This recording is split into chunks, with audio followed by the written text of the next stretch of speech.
So, good afternoon, Major General V.K. Datta, Madam Bhamiti, and other participants. I myself, Rishikesh Mishra, welcome you to today's 47th lecture on disaster management challenges in CBRN emergencies. And we are very fortunate to have Major General V.K. Datta with us.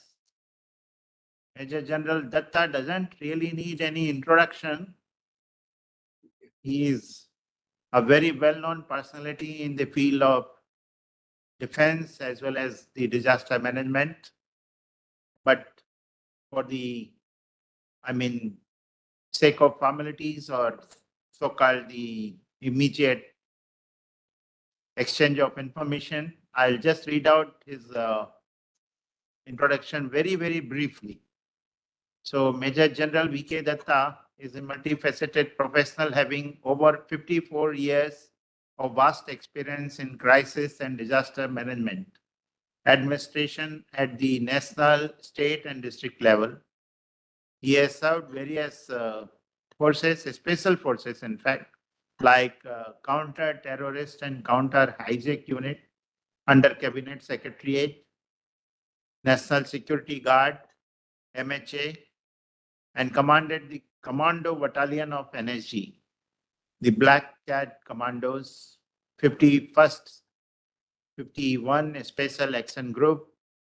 He has participated in many operations of great national importance. And of course, he was heading PM security also, post 1984. He has operated intimately with IB and R and AEW and CBI in SIT. Post-retirement from Indian Army, he was associated with National Disaster Management Authority, NDMA, from February 2009 for over 13 years. He is one of the most decorated officers of Indian Army and has been awarded with some 6 awards for gallantry and distinguished service and became a legend in the Indian Army. Some of the awards are like Ati Visist Seva Medal, Sena Medal Gallantry, Bar to Sena Medal Gallantry, Visist Seva Medal, President Police Medal for Gallantry, and presently he is the resource person with NCGG and NDMA. Sir, we are very happy that you are there with us. Thank you for sparing so much time, your valuable time, although you are such a busy person covering length and breadth of the country, benefiting, participating, and sharing your knowledge with various stakeholders in disaster management. Thank you, sir, and over to you for today's lecture. Thanks. Thank you, Dr. Mishra Saab. Very kind of you, very kind words. While that is history. Here is a person from Special Forces and disaster management over 13 years at the national and international level. I will share with you today the topic at hand is challenges in CBR and emergency management. If we come to the next slide, the CBRN emergencies pose a grave challenge to all the managers. CBRN emergency management has many challenges. It is dynamic in nature. It happens without warning, will happen in a manner that it needs the specialized equipment and trained manpower to respond to them, and can be both man-made or caused due to a natural calamity or a force majeure or a terrorist activity or enemy activity. Because CBRN has a wide connotation in its terminology and its usage. While chemical, biological, radiological, nuclear installations have a different connotation, and when it is in the hands of the enemy, it has a different connotation. So once we understand the dynamics, only then we can manage these situations in the appropriate manner. Coming on to the next slide, in which we have the uh, emergency and terms we use generally: emergency, crisis, and disaster. You would be using this term every day. Oh, sir, today it's an emergency. Somebody will say, sir, it's a crisis. Somebody will say it's a disaster. So now, what is the meaning of an emergency? If you see the next slide, if I ask you, what do you understand by emergency? Emergency is an extraordinary situation which needs an immediate and appropriate action for us to respond in the appropriate manner. So, emergency is something which can happen in any installation, in a nuclear power plant. It could be in a biological lab. But then the emergency's precursor is a crisis. Now, what is a crisis? And if you come to the next slide, crisis. A crisis means an emerging situation which can be controlled, moderated, or neutralized before it goes out of control and becomes a serious embarrassment to the government or the nation. Now you would wonder why this term serious embarrassment to the government of the nation, because this particular handling of a crisis is meant for all those stakeholders who are senior officials in the government and the state and district level. Whatever action they take, right or wrong, will either succeed or it will fail. And if it fails, it will become a national embarrassment. And a crisis, if not controlled in time, will become an emergency and may lead to a disaster. And now we'll talk about what is the meaning of a disaster on the next slide.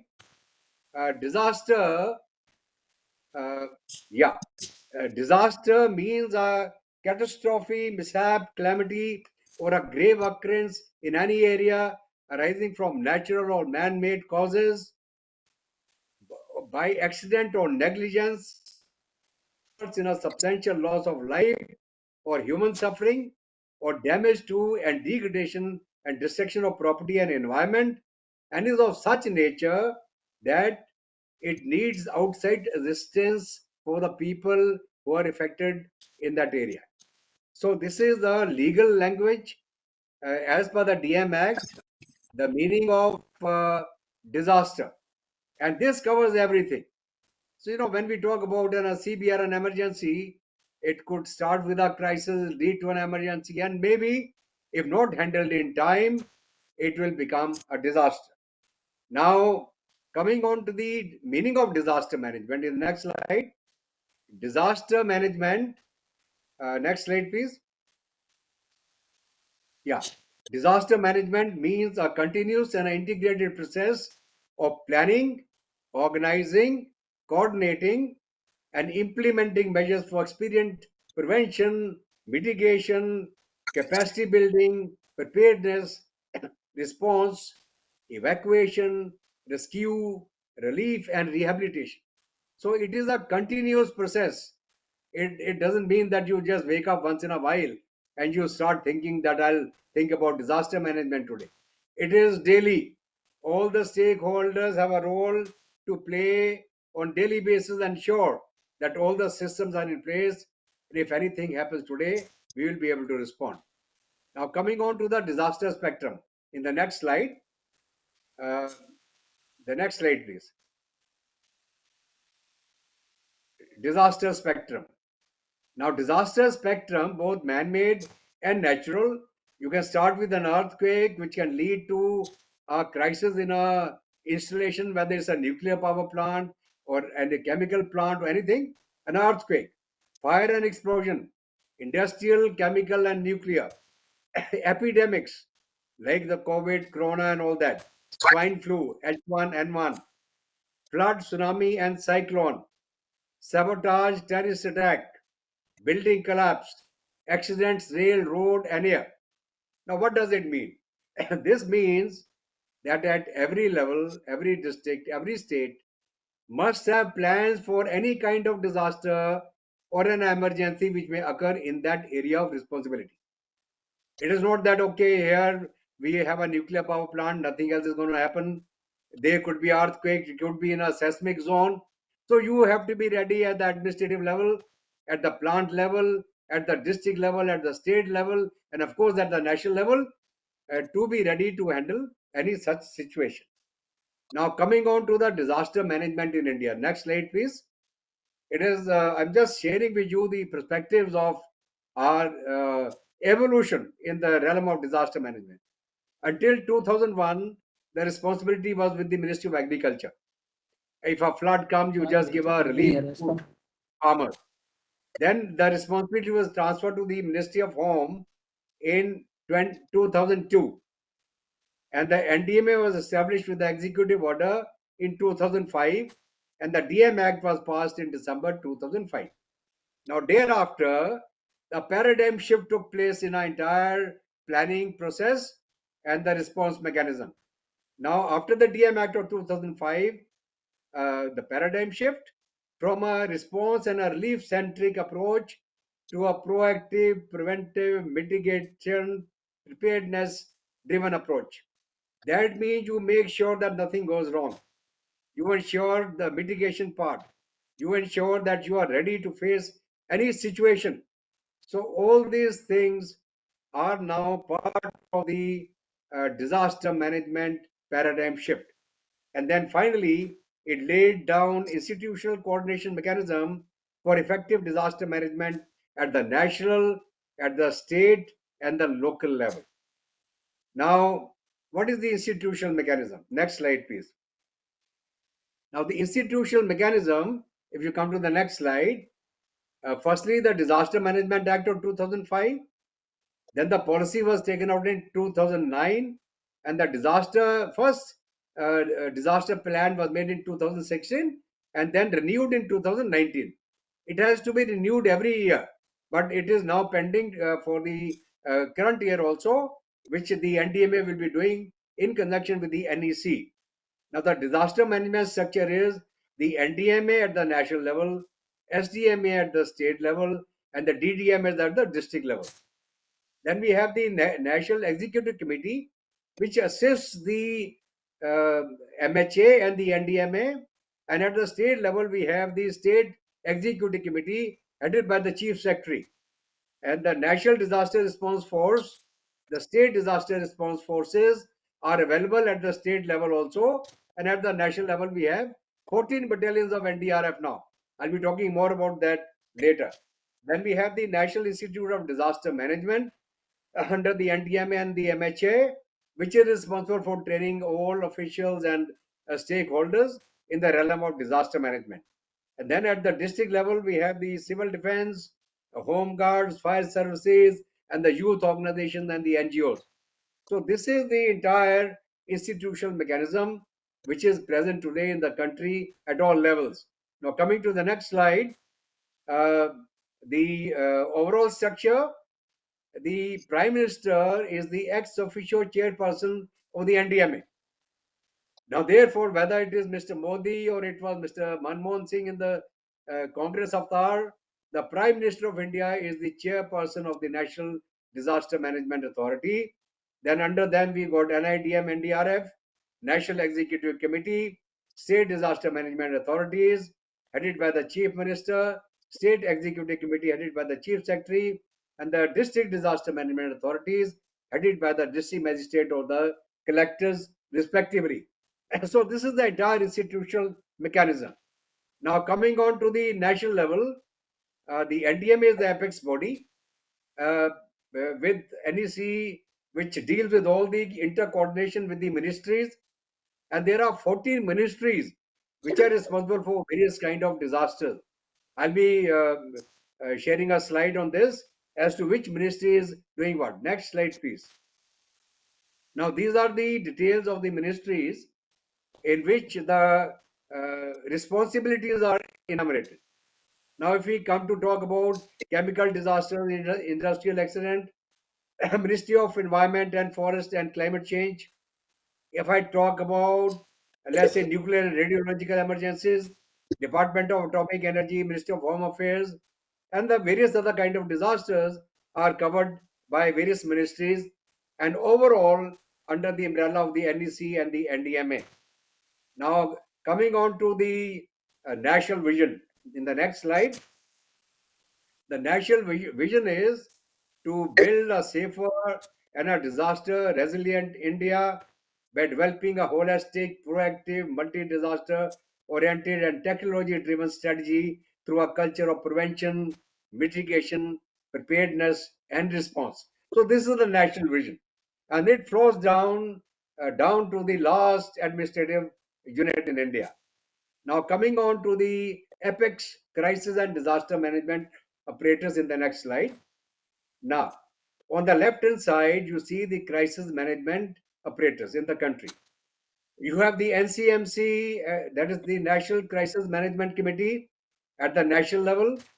You have the NCMC under the disaster also, because all the L3 disasters are handled by the NCMC. Then coming to the MHA level, on the crisis side, we have the crisis management group. And if it is a nuclear rated, the DAE at the MHA level is part of the crisis management group. Then coming on to the state level, you have the state crisis management committee. And at the district level, you have the district crisis management committee. And on the right hand side, in the disaster realm, you have the NCMC, NEC, nodal ministries, and NDMA, SDMAs at the state level, and the DDMAs at the district level. So this is the entire apparatus, both for crisis and disaster management.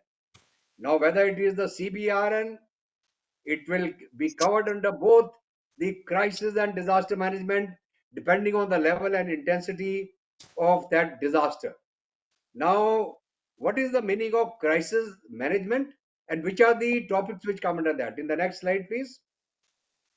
Now, the next slide, please. The extent mechanism under which the topics of crisis management are covered: terrorism, insurgency, law and order, serial bomb blast, hijacking, air accident, chemical, biological, radiological, nuclear, weapon systems, mine disasters, port and harbor emergencies, forest fires, oil field fires, and oil spills. And all the cross-cutting themes will be handled by the National Disaster Management Authority. Now, coming on to the next slide, what are the cross-cutting themes? The cross-cutting themes lays out the formulation of guidelines for training and preparedness activities will be carried out by the NDMA in respect of chemical, biological, radiological, and nuclear emergencies.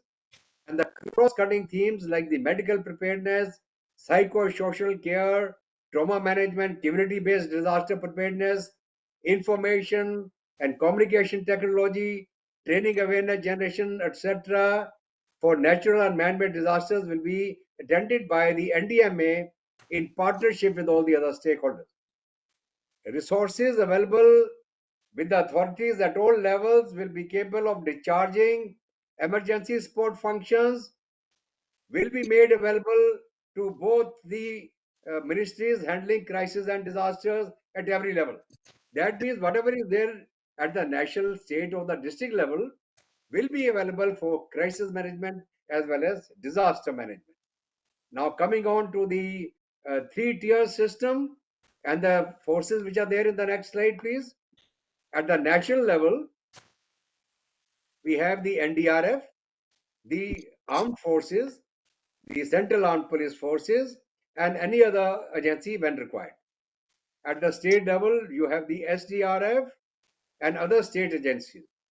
At the district level, you have the civil admin, local police, civil defense, fire and emergency services, home guards, local community, and NGOs.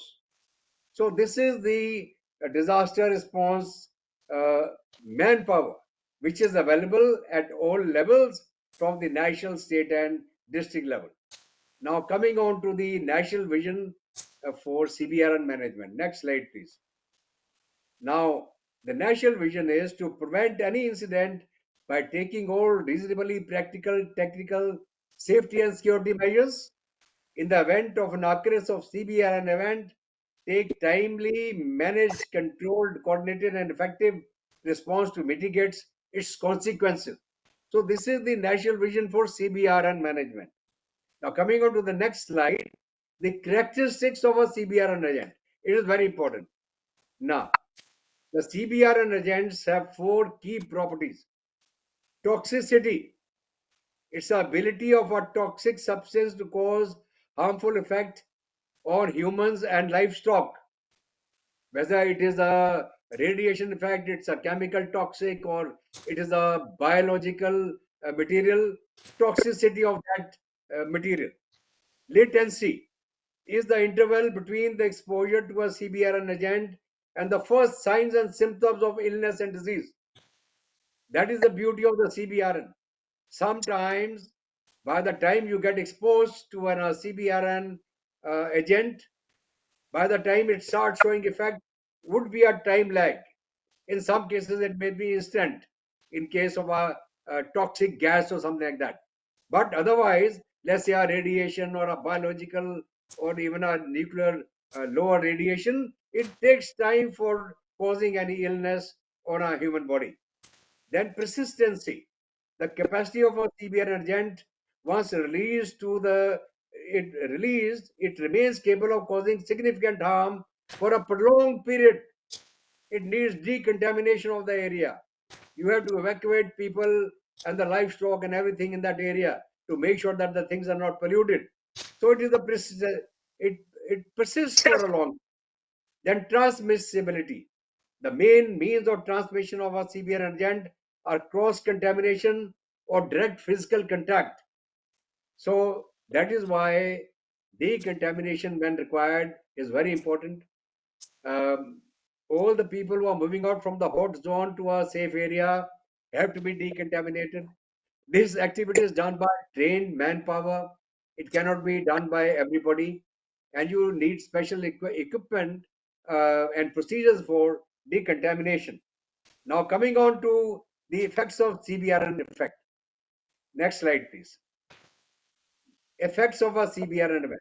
It leads to a large-scale human suffering and deaths, mostly sudden with no early warning. Need trained manpower to respond. Need special equipment to detect and neutralize. Affects area or the affected area gets contaminated, and evacuation and decontamination of people and livestock is needed. So this is the direct impact of a CBRN event, whether it happens due to accident, by natural cause, or intentionally by a terrorist act or an enemy act. So this is what is the effect of a CBRN event.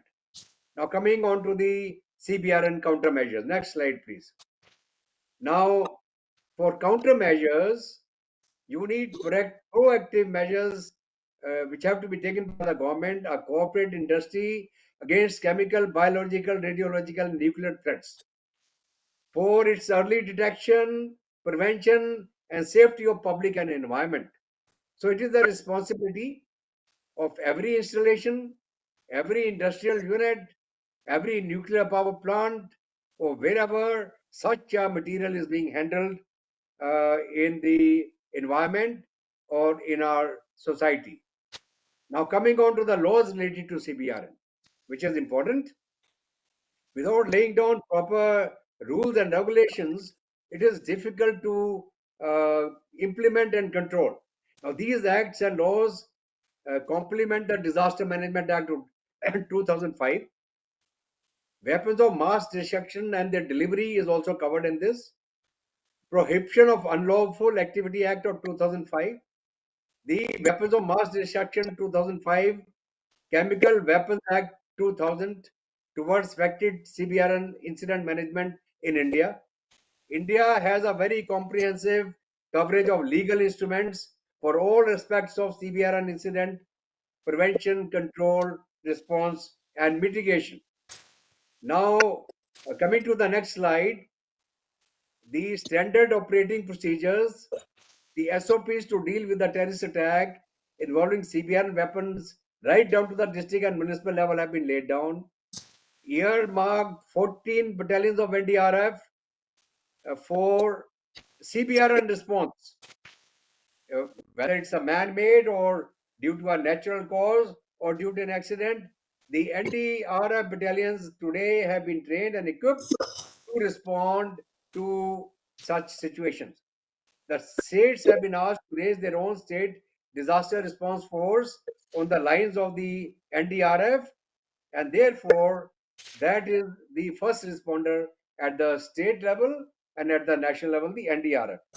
Now, coming on to the government initiative continued, the government has, with the help of Bhava Atomic Research Center, BARC, planned to set up about 100 radiation emergency response centers in different parts of the country, out of which a number of them are already operative today. And now for the Biosecurity, Indian Council of Medical Research, ICMR, Council of Scientific and Industrial Research, CISR, and the Defense Research and Development Organization, DRDO and DRD, responsible. Now, the guidelines issued by the NDMA for accidental or terrorist-related incidents concerning CBR and weapons agents and NBC centers under the MOD have been created, and there are guidelines in the NDMA site. You can go and download from there. Now, coming on to the corporate security. Next slide, please. The corporate has got an equal responsibility. The corporate identifies and effectively manages at an early stage any development that may threaten the resilience and continued survival of a corporation. If a industry is affected by a chemical, biological, radiological, or a similar event, that industry is going to lose its revenue. So, therefore, for the survival, it's a must that they have proper plans, properly trained manpower, and the right equipment to handle a situation as and when it arises.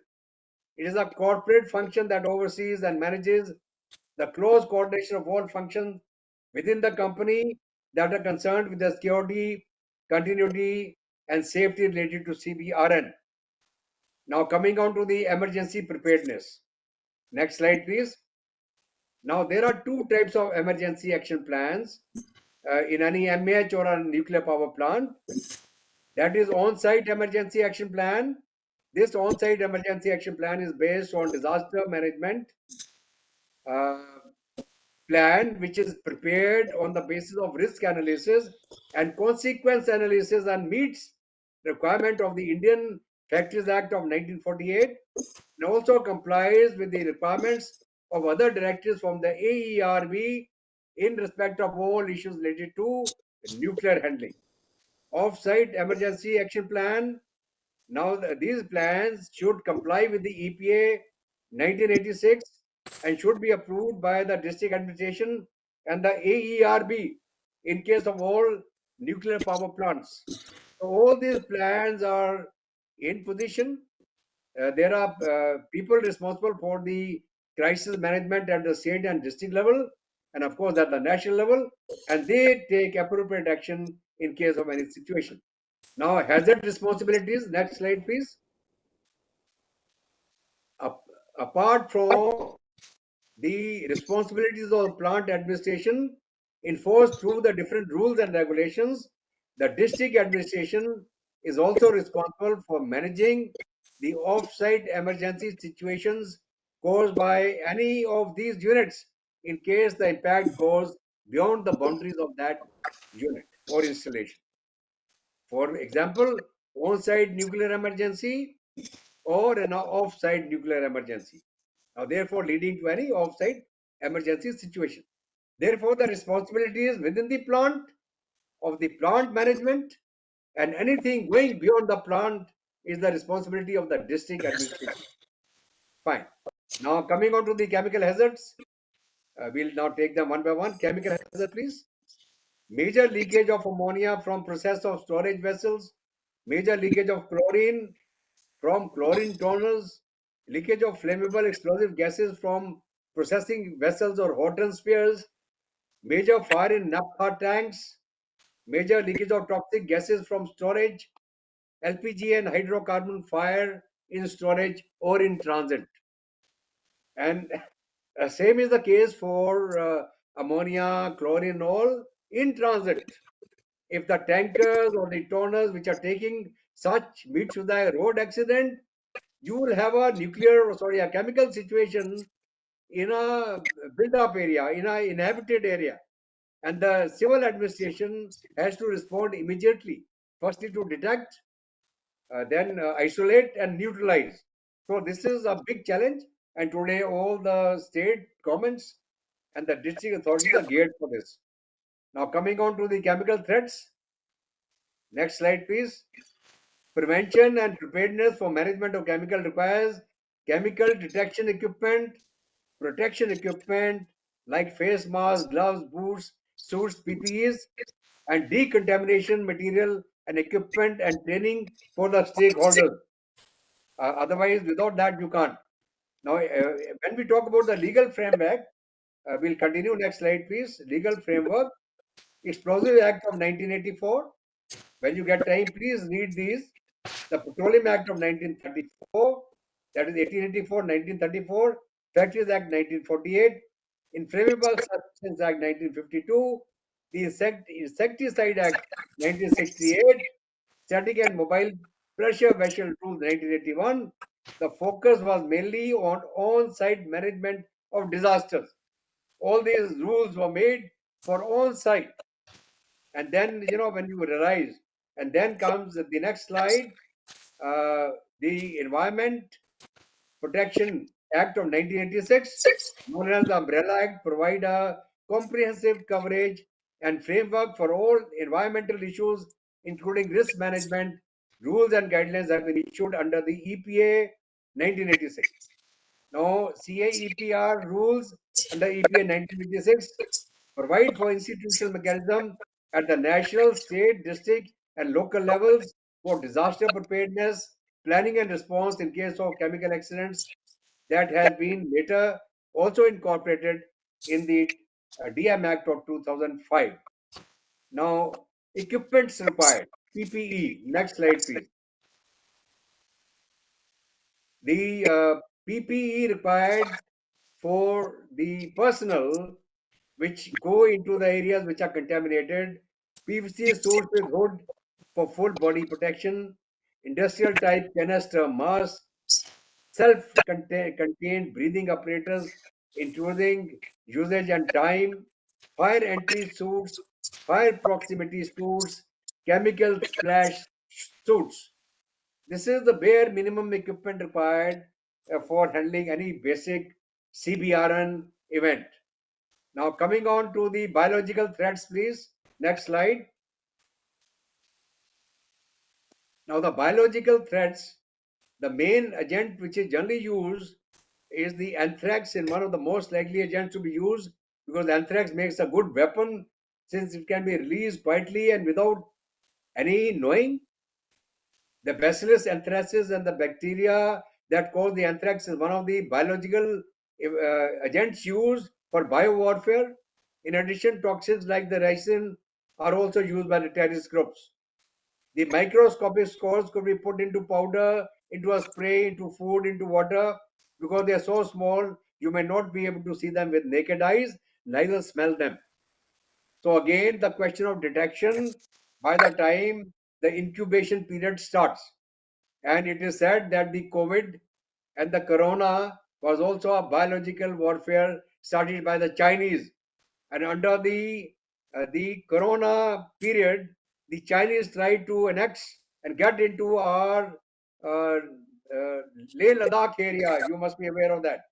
But they were surprised by the Indian army, which mobilized 50,000 troops in 15 days. And the Chinese got surprised that how could India, during the COVID, mobilize such a large force? That is just for information. All right. Ministry is involved with the biosecurity, Ministry of Science and Technology. Please, next slide, please.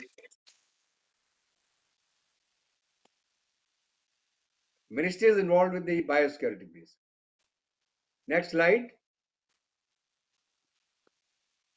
Yeah.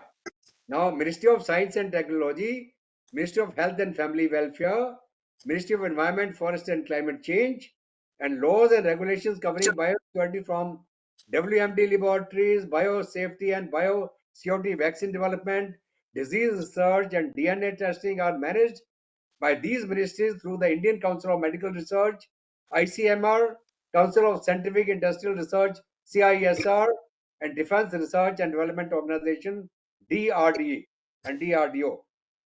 And coming on to the radiological threats, please. Next slide. Now, radiological agents like the cobalt 60, cesium 137 can be used in the form of a dirty bomb. The impact of a dirty bomb will be widespread radioactive contamination. Radioactive dust cloud could extend few kilometers depending on the met conditions.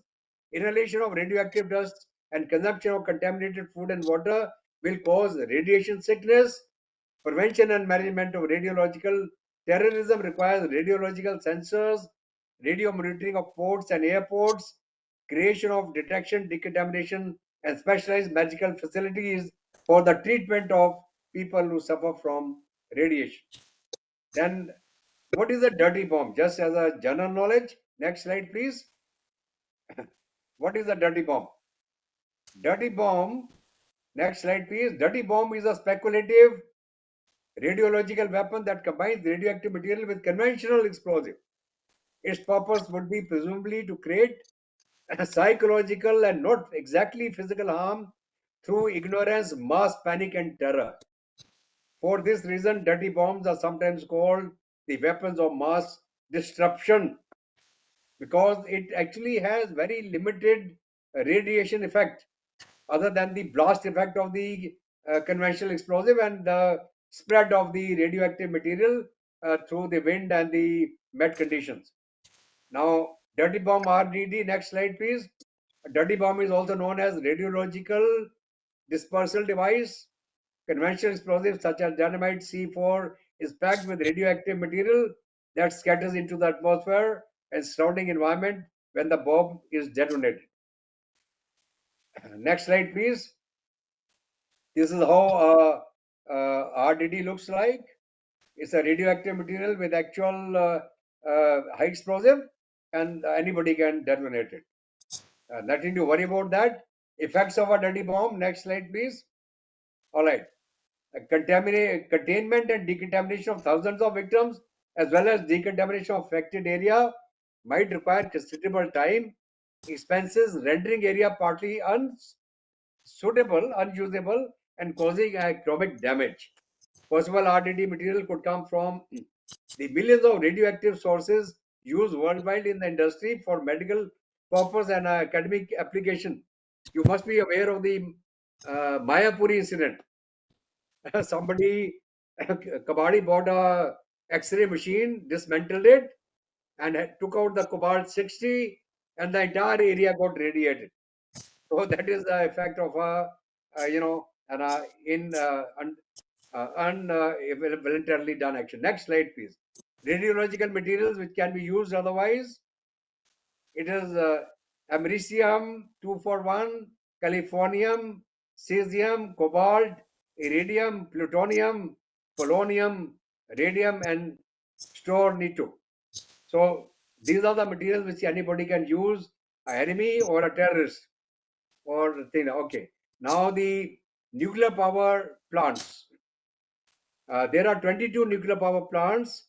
These are spread over 7 states, namely Kakrapar, Kalpakkam, Narora, Kaiga in Karnataka, Tarapur in Maharashtra, Kundrakulam, Tamil Nadu, Rawat Bhata in Kota, Rajasthan. Now these nuclear power plants are governed by the nuclear power, that is NPCIL. Now, all the nuclear power generation is governed by the National Power Corporation of India as per the AERB guidelines. Fine. So, it's a well regulated activity, and we are quite sure that our plants are very safe. After the Fukushima episode, under the directions of then PM, I had gone and conducted and checked all the nuclear power plants in India to check whether we were safe or not. and lot of things which needed to be rectified were done by us. And today I can very confidently say that all our nuclear power plants, all the standby power generation, everything is well catered for. Even if there's a flood and all, our DG sets will not get submerged like what happened in Fukushima. Next slide, please. Now, on-site and off-site emergencies in case of a nuclear radiation. Next slide, please. Now, in case of any nuclear plant, if the radiation goes beyond the boundaries of the plant, it becomes an off-site emergency, and the off-site emergency has to be managed by the district administration with, of course, expert guidance from the uh, NPCIL itself. So the technical advice is given by the power plant, and the state and the district authorities take action as required. Continue. Next slide, please. Rescue teams in flood. Next slide, please. Continue. Next slide, Rohit. Yeah. So if we talk about the offsite nuclear, next slide, please. Are we stuck?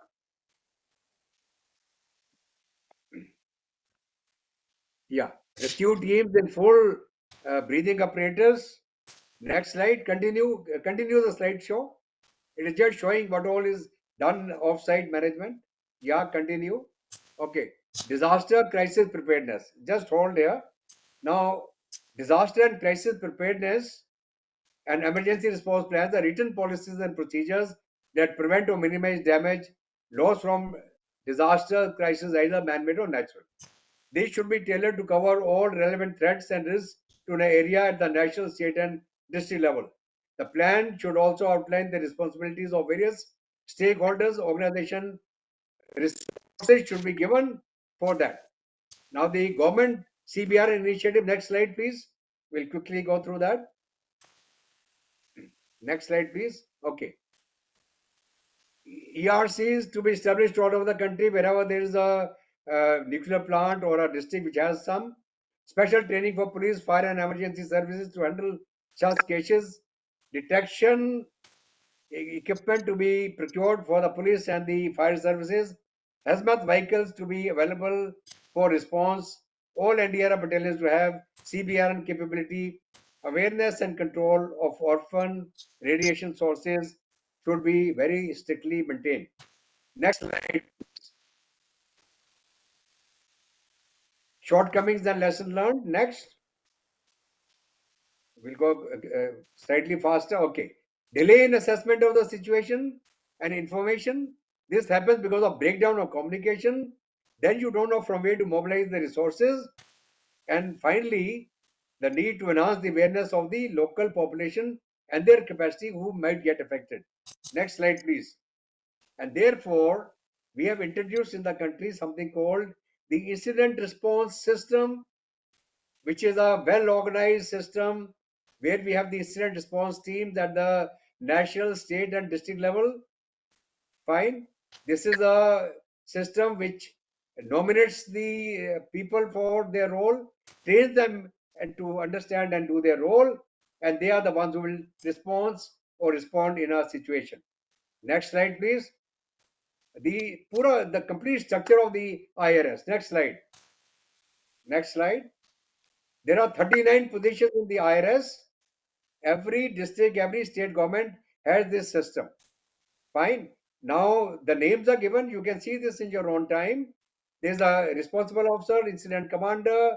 There's the operation section, planning section, and a logistics section.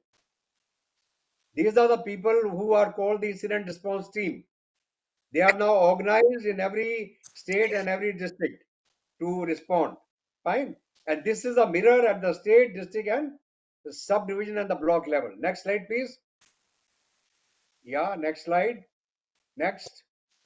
Yeah, this is a reflection at every level, same organization. And then if there's an early warning, the information is passed from the top to the bottom. Next slide, if it happens without warning, the lowest entity will take action and inform the people from the top so that appropriate response can be built in. Fine. So that is the way the IRS functions, both with warning and without warning. We conduct a lot of mock exercises. Next slide, please. Conduct of mock exercises. Next slide. Okay. We conduct mock exercises at every level for various kind of disasters, whether it is CBRN, chemical, industrial, biological, or involving a nuclear power plant. The aim is to check the plans of the state and the district to management the disaster, highlight roles and responsibility of the stakeholder, the enhanced coordination between the ESF support functions to find gaps, if any, in the manpower, equipment, communication, and systems, and to enhance the awareness of the local people about the hazard they may face. Next slide, please. All scenarios are generally realistic. All ESFs should be covered. All stakeholders must get exercise. Maps, model, and GS platform is used, and response is as per the IRS. And EOCs must get activated. Fine. It is done in 4 steps. The next slide. First day, the orientation conference. Next day, the coordination conference. The third day is the tabletop exercise. And finally, a ground level mock exercise is done on the ground. Next slide, please. We do a run up activity before the exercise. All the plans are updated. All the EOCs are updated. All resource inventories are prepared. ITs are formed. Communications are ensured. The siren systems are checked. Awareness campaign is done. And the media briefing is done. Next slide, please. Then finally, the conduct of mock exercise. On the day of the mock exercise, a scenario is painted. All the stakeholders come to the EOC. Next slide, please. Everybody comes to the EOC. They sit down and plan the operation, and all the assets are moved to the nominated staging area. Continue the slideshow. All assets move to the staging area. Next slide, please. Next. Yeah. So everybody, all the people are going to respond, come to a staging area. Next. This is a staging area from where they'll be divided into task forces to cover various areas. Damage assessment is done in the EOC constantly. Depending on the damage, the task forces are dispatched. Continue. Continue slideshow. Yeah, next slide, please. Whatever situation may be, all the teams come and respond to that site. All commanders are briefed, resources allocated, task forces are nominated area-wise. Then the operation commences on the ground. Next slide, please. Incident command post is created on the site. Search and rescue operations commence. Next slide, please. Search and rescue operations commence. Actions are continuing. Next slide. Next slide. Next, please. Next. After the search and rescue, all the affected people are brought to a medical aid post, and only the critical patients are then sent by ambulance to a hospital where a surge capacity is created, where the trauma reception is done. Now, all these actions are done. Next slide, please. Decontamination. After the hospital, if the area has to be decontaminated, next slide. Yeah. Then decontamination. If a area has to be evacuated, next slide, please. Evacuation. And if they have to be evacuated, they need to be taken to a relief camp. That has to be established. And their medical food, what everything is provided. And thereafter, the evaluation of the exercise is done. Observers are detailed to check. Next slide, please. The observers carry out a check of the area. They see actions by the various stakeholders, and during evaluation, a debriefing session is conducted. Now, debriefing session goes on where all the people who took part will share their learning. Observers will give out observation, and finally, person like me will highlight the gaps and shortcomings so that they are able to overcome that in the next phase. The aim is not to catch anyone, it is to help out and upgrade your systems. I hear, I forget, I see, I remember, I do, then I understand. So that's the ancient wisdom. Coming on to the next slide, please. The roadmap. early warning and detection, prevention, preparedness, capacity development, mitigation, response, awareness generation, relief and rehabilitation. So this is the roadmap. And here we come to the end of this CBR on emergency management, the rules and regulations at the national level, state level, district level, within the industry with the nuclear power plants.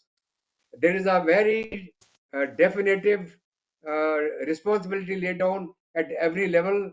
And if now you have any question, I'll endeavor to answer. Go ahead, please. Next question, please. Next slide. Any questions? Anyone?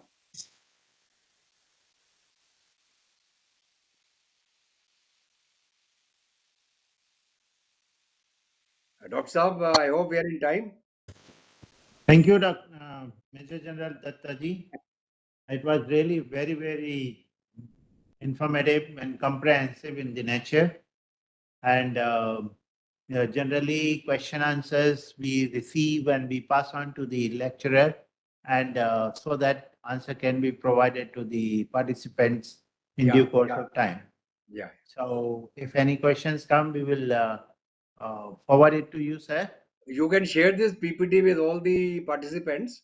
They can sit down on their own time and go through it peacefully to understand, Yes, sir. comprehend, and maybe do their own reading at their own time to understand the various rules, regulations, and all that. Those Yes, the sir. basics were already been covered by you people earlier, and this is a comprehensive at the government level. The way the entire planning of this thing is done. Yes, sir. We load all those PPTs on our website Yeah. today itself after the lecture. And the full lecture is available on YouTube at least for a couple of days. Then it is available only on our website, Anuvidya of HBNI. So all these PPTs will be available to the participants. And thank you, sir, once again. We really, you are full of knowledge and you have covered almost all the aspects of disaster management challenges in CBR and emergencies. This topic Just, takes one day. in One just day. short 30 minutes. Wonderful, sir. Thank you. Okay. Thank you. So with this, I think, come to close of the today's session on 47th lecture. Okay, sir.